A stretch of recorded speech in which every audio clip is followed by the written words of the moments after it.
आज मैं आपको PFME का फॉर्मेट जो नया वाला FME आया है जो कि AIG VDFME है उसका एक फॉर्मेट भरा हुआ दिखाऊंगा ताकि आपको डाउट जो हैं बिल्कुल क्लियर हो जाए। मैंने एक काफ़ी अच्छी ट्रेनिंग बनाई है। सो काफ़ी लोगों ने मुझे अच्छा बताया कि बहुत अच्छी वीडियो है, काफ़ी लोगों को FME के फंडामेंटल्स क्लियर हुए। लेकिन कुछ लोगों की रिक्वायरमेंट आई कि इस फॉर्मेट को एक भरा हुआ फिल किया हुआ कैसे देखें, तो मैं आज वो बताने आया हूँ। सो PFME नए फॉर्मेट में आप देखोगे कंपनी का नेम लिखना है, हेडर की बात करते हैं पहले, प्लांट का लोकेशन लिखना है, कस्टमर का नाम लिखना है, मॉडल ईयर प्लेटफॉर्म लिखना है, मतलब जो भी मॉडल होता है जैसे VXI जो भी मॉडल है कंपनी का कस्टमर बताएगा आपको। ये सब्जेक्ट क्या है, PFME ऑफ डोर मिरर, हम डोर मिरर के FME बनेंगे। PFME कब स्टार्ट किया, रिवीजन कब हुआ, एक दो जो भी रिवीजन है, और यहाँ पे क्रॉस फंक्शनल टीम का नाम लिख देना है, अजीत, अजय, सोनू, कपिल जो भी है। PFME का ID नंबर लिखना है, अलग से ID नंबर लिखना है। तो आप जैसे हो सकता है कि आप मारुति सुजुकी का FME बना रहे हो, सो MSIL/PFME/01 आप लिख सकते हो। कौन इसको बना रहा है, मेन इंचार्ज कौन है, तो मिस्टर अजय बना रहे हैं। और सिक्योरिटी क्लासिफिकेशन में आप डिफाइन कर सकते हो कि ये प्रो प्रियोरिटी है या बिजनेस है। अगर आप अपने कस्टमर को शेयर नहीं कर सकते हो तो प्रो प्रियोरिटी टिक करना है, अगर आप शेयर कर सकते हो तो बिजनेस यूज़ के लिए आप शेयर कर सकते हो। देखिए जैसा मैंने अपनी वीडियो में बताया था, यहाँ पे स्ट्रक्चर, फंक्शन और फेलियर एनालिसिस में आपको कलर कोडिंग कर देनी है।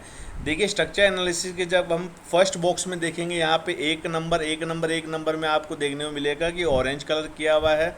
सेंटर वाले बॉक्स में हमने ब्लू कलर किया हुआ है, सॉरी यहाँ पे हमने इसको भी हम एक काम करते हैं, बिल्कुल same to same blue colour कर लेते हैं ताकि आपको कोई भी डाउट ना रहे।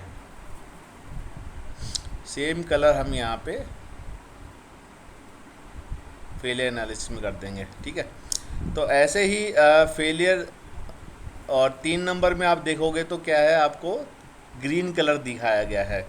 तो ये एक फॉर्मेट है, इसका ही आपको यूज़ करना है। तो इसको देखिए, सबसे पहले आपको सेंटर वाले बॉक्स में भरना है। जैसे कि मान लीजिए आपका सबसे बेसिक स्टेप आप सब कंपनी में होता है रिसीविंग और इंस्पेक्शन करना, ठीक है। तो रिसीविंग जो प्रोसेस फ्लो डायग्राम है, यहाँ पे बेसिकली आपका आ जाएगा PFD। यहाँ पे क्या आएगा आपका PFD। इस नंबर 2 में आपको क्या लिखना है, PFD लिखना है। प्रोसेस फ्लो डायग्राम को यहाँ पे लिखना है, हर एक स्टेप को आएगा। और जैसे कि रिसीविंग से लेके मोल्डिंग, वेल्डिंग, जो भी आपके यहाँ असेंबली, जो भी प्रोसेस है, उनको लेके आप क्या बनाओगे, प्रोडक्ट बनाओगे। सो यहाँ पे प्रोडक्ट आएगा आपका 1 नंबर में, डोर मिरर असेंबली। सो PFD कहाँ आएगा, आपका सेंटर में आएगा। उस PFD से क्या बनेगा, लास्ट में प्रोडक्ट बनेगा जो कि 1 नंबर में आएगा। और 3 नंबर में आपका आएगा, इस हर प्रोसेस में फोरम्स आएंगे आपके। जैसे यहाँ पे हमारे प्रोसेस है रिसीविंग करना और इंस्पेक्शन करना कंपोनेंट का, तो फोरम आ गया हमारे, मैन आ गया, मशीन आ गई, मटेरियल आ गया, मेथड आ सकता है। So four M, man, machine, material, method को आपको लेना है। मटेरियल में आपको सिर्फ और सिर्फ डायरेक्ट मटेरियल को ओके मानना है, इनडायरेक्ट मटेरियल को ही लेना है आपको, डायरेक्ट मटेरियल को नहीं लेना होता है। अब देखिए यहाँ पे हमने ब्लू कलर किया था, तो इसी का फंक्शन एनालिसिस के सेकंड कॉलम में फंक्शन लिखना है। जैसे रिसीविंग का फंक्शन है कि all component part must be okay and quantity as per PO होनी चाहिए एंड इन स्टैंडर्ड पैकेजिंग होनी चाहिए। ओके मतलब क्वालिटी भी ओके होनी चाहिए, क्वांटिटी भी सही होनी चाहिए और पैकेजिंग भी सही होनी चाहिए। अब इसका फंक्शन 1 नंबर में आएंगे, तो 1 नंबर में हमने यहाँ पे स्ट्रक्चर एनालिसिस में डोर मिरर लिखा है। सो डोर मिरर का फंक्शन आपके प्लांट में, योर प्लांट मतलब कि आपके प्लांट में, इसको मैं बोल्ड कर देता हूँ। और तो योर प्लांट मतलब आपके प्लांट में क्या चेक करोगे आप, बेसिकली डायमेंशन चेक करोगे। शिप टू प्लांट में कस्टमर एंड क्या चेक करेगा, कस्टमर फिटमेंट चेक करेगा। और एंड यूजर मतलब जो गाड़ी खरीद रहा है उसको क्या चाहिए, ईजी मूवमेंट चाहिए ORVM का, राइट। ये आपको फंक्शन लिखना है।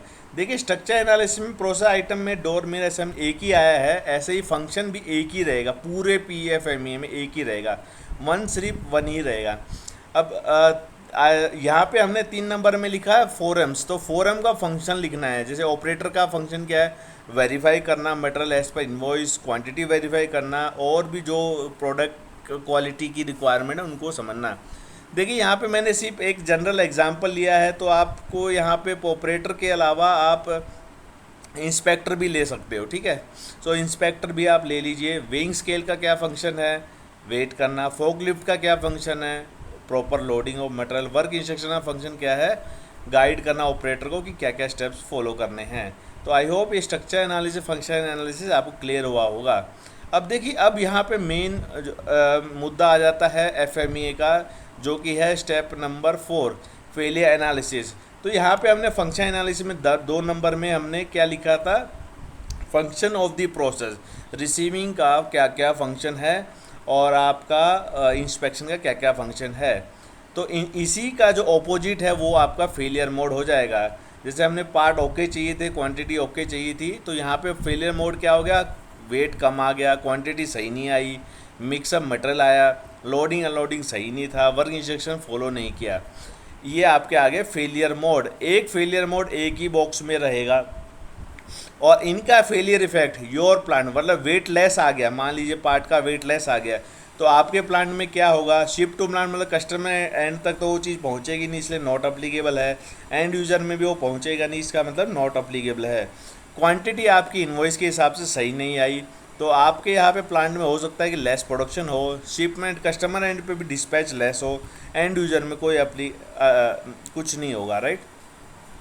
और इनका जो फेलियर कॉज है वो आपको लिखना है। देखिए 3 ग्रीन कलर में लिखा है, तो अगर ऑपरेटर वेरीफाई सही नहीं करेगा तो भी ये एक फेलियर कॉज हो सकता है। सप्लायर की mistakes is one of the reason. तो जो फेलियर मोड है, हर एक फेलियर मोड के हो सकता है 2 फेलियर कॉज हो, 4 कॉज हो, तो ये आपको देखना पड़ेगा, राइट। फेलियर कॉज को आइडेंटिफाई करने के लिए आपको यहाँ पे फंक्शन एनालिसिस के 3 नंबर पे जाना है, इन्हीं का ऑपोजिट आपका फेलियर कॉज बन जाएगा। इसके बाद आपको यहाँ पे फंक्शन एनालिसिस के बाद आपका आ जाता है रिस्क एनालिसिस। रिस्क एनालिसिस में आपको प्रिवेंशन कंट्रोल और डिटेक्शन कंट्रोल को लिखना है। जैसे पैकेजिंग स्टैंडर्ड अप्रूव कर दिया, पीडीआई इंस्पेक्शन सप्लायर दे रहा है, ट्रेनिंग दे रहे हो आप स्टोर को, स्किल मैट्रिक्स लगा रहे हो, और उसके बाद आपको यहाँ पे बेस्ड ऑन सेवेरिटी आपको रैंकिंग देनी है। सेवेरिटी में your plant, ship to plant और एंड यूज़र में हर में आपको सेवेरिटी देनी है, और इनमें सबसे हाईएस्ट सेवेरिटी को यहाँ पे मानना है। देखिए जैसे फॉर एग्जांपल हम मान लेते हैं, यहाँ पे लिखते हैं लेस प्रोडक्शन की हमने सेवेरिटी दी है, फॉर एग्जांपल मान लेते हैं इसको 6, शिप टू प्लांट की 8 दी है, और एंड यूज़र की कुछ नहीं है तो ये 1 है। तो यहाँ हाईएस्ट सेवेरिटी कितनी, 8, तो यहाँ पे आपको 8 नंबर दे देने हैं। इस ऐसे ही प्रिवेंशन कंट्रोल में आपको नंबर देने हैं, डिटेक्शन कंट्रोल में नंबर देने हैं, तब टेबल को पढ़ते हुए। इसके लिए भी मैंने वीडियो बनाई, आप मेरी वीडियो देख सकते हो। और लास्ट में एपी रेटिंग देना है, जिसमें आपको HLM मिलेंगे। L मतलब लो है, M मतलब मीडियम रिस्क, और H मतलब हाई रिस्क। तो जहाँ पे यहाँ पे अगर आपका H या M आता है, सो आपको दोबारा प्रिवेंशन और डिटेक्शन एक्शन को लेना है।